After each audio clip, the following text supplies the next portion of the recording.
নমস্কার, আমি সুপর্ণা। আজকে আরেকটা রেসিপি নিয়ে চলে এসেছি। এখন তো প্রচুর গরম পড়েছে, সেই জন্য ভাবলাম কাঁচা আম দিয়ে একটা রেসিপি করে আপনাদের দেখাই। তো আজকে আমি আপনাদেরকে বানিয়ে দেখাবো আম কাসুন্দি চিকেন। খুবই সহজ রেসিপি, খুব তাড়াতাড়ি হয়ে যাবে, বেশি জিনিসপত্র লাগবে না, বাড়ির সব জিনিস দিয়েই হয়ে যাবে।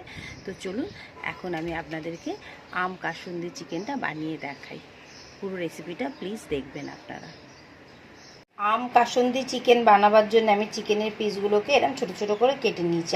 আমি বোনলেস নিয়েছি, আপনারা হাড় সমেতও নিতে পারেন।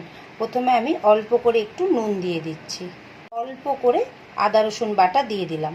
এখানে আমি একটুখানি আম গ্রেট করে নিয়েছি। তো চিকেনের পরিমাণটা যতটা বেশি থাকবে আপনারা সেই বুঝে আমটা দেবেন। এবার আমি এর মধ্যে কাসুন্দি দিচ্ছি, বেশি দেবো না, অল্প করেই দেবো। 2 চামচ কাসুন্দি দিয়ে দিলাম, অল্প করে হলুদ দিলাম, একটুখানি রিফাইন তেল দিয়ে দিচ্ছি। আপনারা এখানে রিফাইন তেলের বদলে সর্ষের তেলও দিতে পারেন। যেহেতু রান্নাটা আমি সর্ষের তেলে করব, সেই জন্য এখন আর সর্ষের তেল দিলাম না। এটাকে এখন ভালো করে মাখিয়ে আমি আধ ঘন্টা ম্যারিনেট করব। কিন্তু এটা যত বেশি মাখিয়ে রাখতে পারবেন তত ভালো। আগের দিন রাত্রিরেও মেখে আপনারা এটা ফ্রিজে রেখে দেবেন, পরের দিন রান্না করতে পারবেন। এটাকে আমি এখন ভালো করে মেখে ঢাকা দিয়ে রেখে দিচ্ছি। তেলটা গরম হয়ে গেছে, আগে আমি একটুখানি গোটা জিরে দিয়ে দিলাম। তারপরে এই পেঁয়াজ বাটাটা এর মধ্যে দিয়ে দিচ্ছি।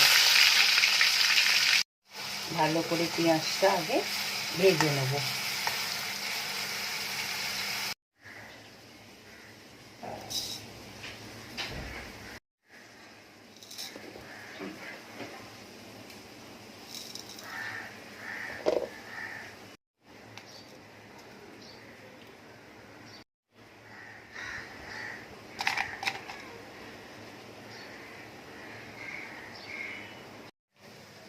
ধনে, জিরে, শুকনো লঙ্কা, আদা রসুনের যে পেস্টটা বানালাম সেটা এখন এর মধ্যে দিয়ে দিচ্ছি।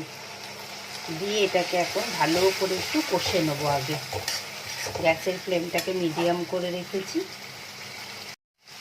মশলাটা অনেকটাই কষে নিয়েছি। এখন আমি এর মধ্যে সামান্য একটু হলুদ দিচ্ছি আর কাশ্মীরি লঙ্কার গুঁড়ো দিচ্ছি। আর কিছু দেবো না এর মধ্যে। এটাকেও ভালো করে একবার আমরা কষে নেব। এইভাবে একটু বেশি করে ধরেই কষবো, যতক্ষণ সাইড দিয়ে তেলটা না বেরিয়ে আসছে। এবার যে চিকেনটা আমি ম্যারিনেট করে রেখেছিলাম আম কাসুন্দি হলুদ নুন দিয়ে, সেটা এখন পুরোটা দিয়ে দিচ্ছি। দিয়ে ভালো করে একটু কষে নেবো আগে।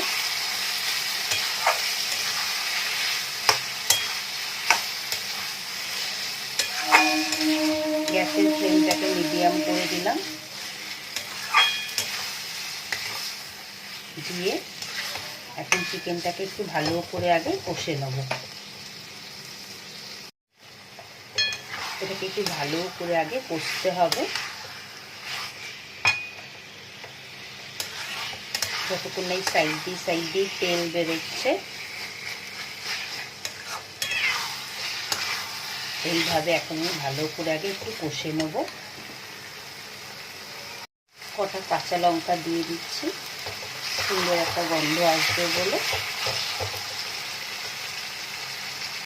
এবার আমি এটা ভালো করে কষানো হয়ে গেছে, অল্প করে একটু গরম জল দিচ্ছি, বেশি দেবো না, অল্প, এই জাস্ট এইটুকুনি জল দিয়ে এটাকে এখন একটুখানি সিম করে দেবো।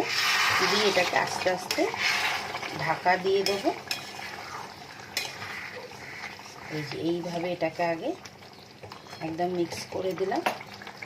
দিয়ে এই যে এটাকে সিম করে দিয়ে এবার আমি এটাকে এখন ঢাকা দিয়ে দেবো।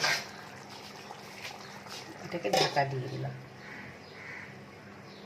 আম কাসুন্দি চিকেন রেডি হয়ে গেল। দেখতে কেমন সুন্দর দেখতে হয়েছে, কালারটাও খুবই সুন্দর এসেছে। আর যেহেতু আমার বোনলেস চিকেনগুলো ছিল সেই জন্য সেগুলো গলে গেছে। আপনারা যদি হাড় সমেত চিকেন দিয়ে করেন তাহলে একবার চিকেনগুলো দেখে নেবেন। আর কোনো মশলা দেবো না। এখন আমি গ্যাসটা বন্ধ করে দিচ্ছি। কাসুন্দি চিকেন তো হয়ে গেল। রেসিপিটা অবশ্যই আপনারা দেখলেন, কেমন লাগলো ভিডিওটা নিশ্চয়ই জানাবেন। আর যারা ইউটিউব থেকে দেখছেন তারা পেজটাকে সাবস্ক্রাইব করবেন, লাইক কমেন্ট করবেন। আর ফেসবুক থেকে যারা দেখবেন তারাও একটু লাইক কমেন্ট করবেন, একটু ফলো করবেন, তাহলে আমার খুব ভালো লাগবে। আর আপনারা কে কোথা থেকে এই রেসিপিটা দেখছেন, চিকেনের রেসিপিটা, তাহলে নিশ্চয়ই জানাবেন। আর আম কাসুন্দি চিকেন কেমন লাগলো আপনারা বানাবেন, আর ভিডিওটা কেমন লাগলো সেটা অবশ্যই জানাবেন। আবার আরেকটা রেসিপির সাথে খুব তাড়াতাড়ি দেখা হবে।